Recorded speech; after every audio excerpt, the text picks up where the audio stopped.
What I want you to do, so you're in here, and we've taken the first part of the assessment. Keep your papers over your screen.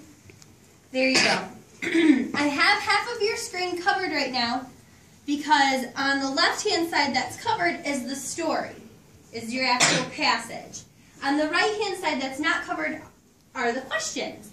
So what I'm going to have us do is we're just going to look at the questions and we're going to see what the questions are asking us. Thumbs up if you remember that we did this last time. Yep, we've done this. Good. All right.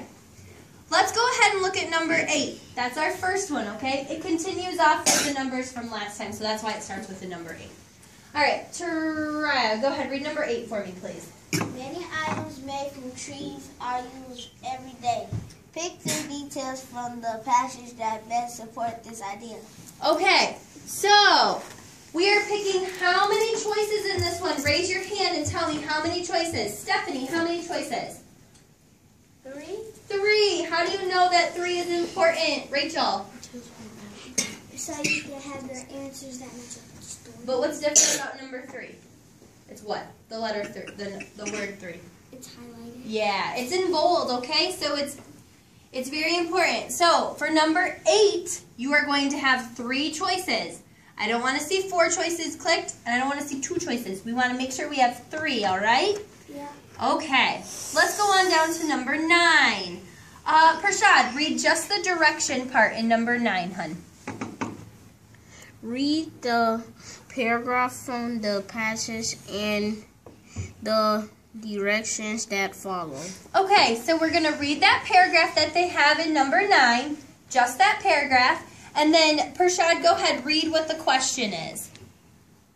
What is the main idea of the paragraph? All right, so we're going to choose one answer on this one, and we're looking for the main idea of the paragraph, the main idea or the central idea.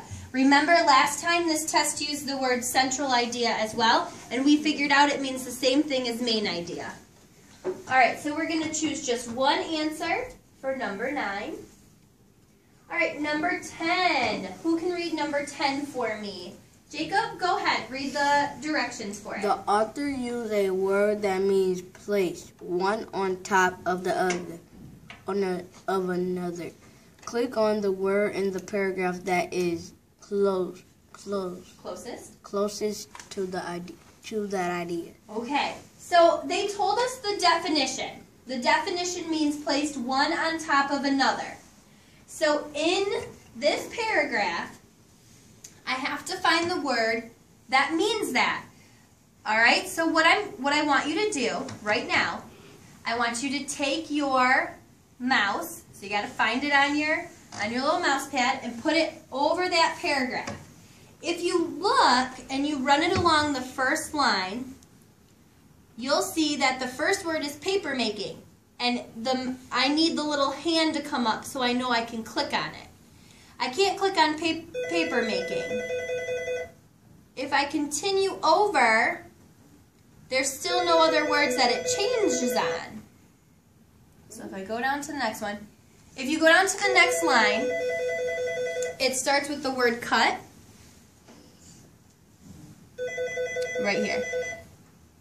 If you go over the word removed, put your cursor over the word removed on number 10.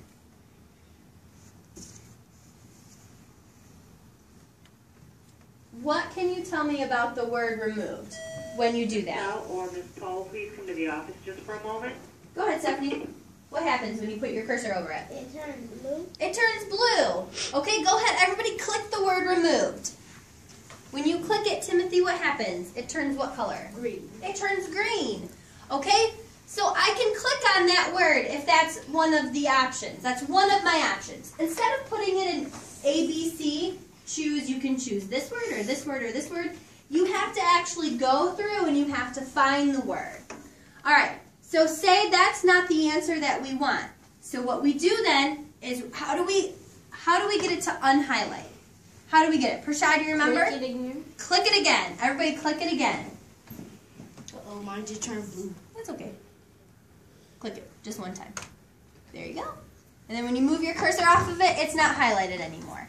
All right, so there are 3 other words in there that you can choose from. So you'll want to go through and you'll want to make sure that you look at all the words and see which one relates back to the definition of placed one on top of another. All right, let's scroll down to number 11. Timothy, can you read number 11 for us? The question has 2 parts. First, answer part A, then answer part B. Okay, what does part A say? Click on the sentence that gives the best conclusion about the people who make maple syrup. Okay, so you're going to draw your conclusion about the people that make maple syrup, okay? You're going to figure it out. Which one of these best gives the best conclusion about it? And then part B is what, Timothy? Go ahead. Click on 2 sentences for the passage that best support your answer in part A. Very good. All right, so part B, I'm clicking on how many, Jacob? How many sentences in part B? 2. Very good. I'm going to click on 2. And they have to support whatever I choose for part A. All right? They have to support whatever I choose. All right. Here is number 12. Who can read number 12 for me? Rachel. What inference can be made about why the author includes the backpack in the passage? Support your answer with details from the passage. Okay. So, Rachel, you did a very good job reading that. All right, what inference can be made about why the author includes the backpack in the passage? Why would the author include the backpack? I want to restate my question in my answer for number 12. How am I going to do that?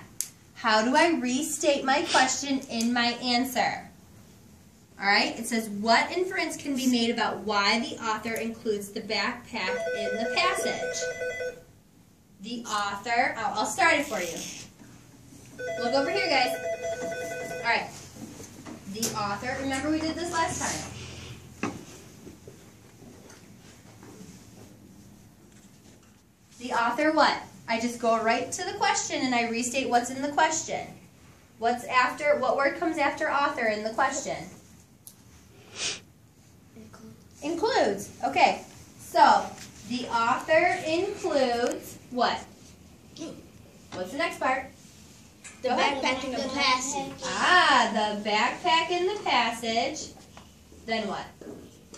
Support your answer with details from the passage. Hold on. Because what I want is, alright.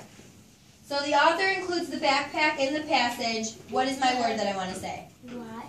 Not why. Because. Because. Why is your question? Okay? And then I'm going to put why. And then Timothy brought up a good point. I need to support my answer with details from the story. So I'm going to look back in my entire passage and I'm going to figure out which details I want to pull out, which sentences, to show you how I came up with that answer. All right. Number 13. Taraya, will you read it? Go ahead. The question has 2 parts. First answer part A, then answer part B. Okay, so number 13 is another 2-part question, just like Timothy's was with number 11. So go ahead, Taraya, read what it says for part A. Read the paragraph from the passage and the directions that's below. Okay, so we're going to read this whole paragraph that's here, and then what are we going to do, Taraya? Choose a sentence Keep going. that best describes what the information in the paragraph shows about the author's point of view. Okay, so we're going to choose one sentence. We're going to choose one sentence below. Can I choose the sentence below before I... Oh, that is all part A. Never mind. Moving on to part B.